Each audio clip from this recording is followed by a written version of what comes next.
Hey guys, DS Cuber here. Today I'm bringing you a review on the Mefferts Gear Ball. The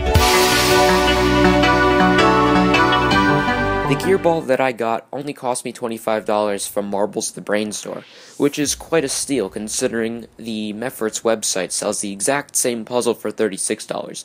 I'll leave a link to Marbles' website in the description if you would like to buy this puzzle. The Gear Ball has a very nice weight to it, and turning is almost fluid-like. Right out of the box, this puzzle did not need any breaking in or lubrication. The fluid-like motion of this puzzle allows you to transition to the next move with ease. However, there is a downside to the turning quality of this puzzle. The gears on this puzzle bandage the opposite side, so if you go to turn one layer, the opposite layer turns in the other direction. This basically removes corner cutting completely, as the puzzle would have to then corner cut over 3 layers instead of 2, which really isn't possible, especially since the puzzle isn't designed for corner cutting. So corner cutting is pretty much non-existent on this puzzle. However, you really never have the need to corner cut because this isn't a speed cube, and the puzzle really just isn't solved with corner cutting. The Gear Ball utilizes tiles instead of stickers, which in this situation is fairly applicable. This puzzle has many small parts, and because of this, the stickers really wouldn't hold. Tiles are a much better solution here. However, there is one major flaw with the tiles. Mefferts decided to go with a completely different color scheme than your traditional Rubik's Cube. Blue is still opposite green, however yellow is opposite orange instead of white, and red is opposite purple instead of orange. The blue and the green on this puzzle are both a little too dark, and because blue and green are very similar colors, it is fairly difficult to distinguish the two. The same thing applies to the red and the purple. Both of them are opposite each other, and when the two colors are sitting next to each other, when you're solving this puzzle, and you're solving it in low lighting, it is fairly difficult to distinguish the red from the purple.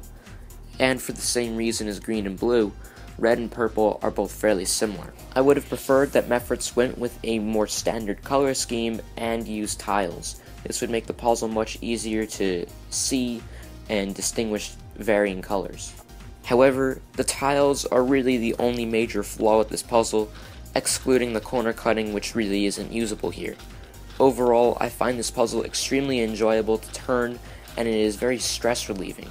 It's no wonder that the Marbles online store description says that this puzzle can relieve stress.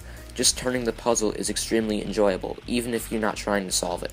Additionally, the Gear Ball isn't too difficult to solve.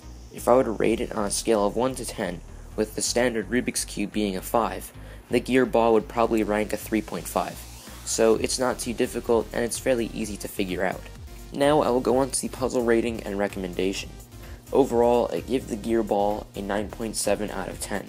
The reason why it's not the full 10 out of 10 is simply because of the one minor flaw that this puzzle has, and that would be the color scheme. If Mefferts were to fix the color scheme and make it more standard, or at least make the colors a bit more distinguishable, then this puzzle would definitely be the full 10 out of 10. So now for the recommendation. I definitely recommend this puzzle to all collectors, not necessarily speedcubers. This puzzle is definitely one you should have in your collection, especially since it's not too difficult to solve, and it's a lot of fun to play with. So that just about wraps it up for this review.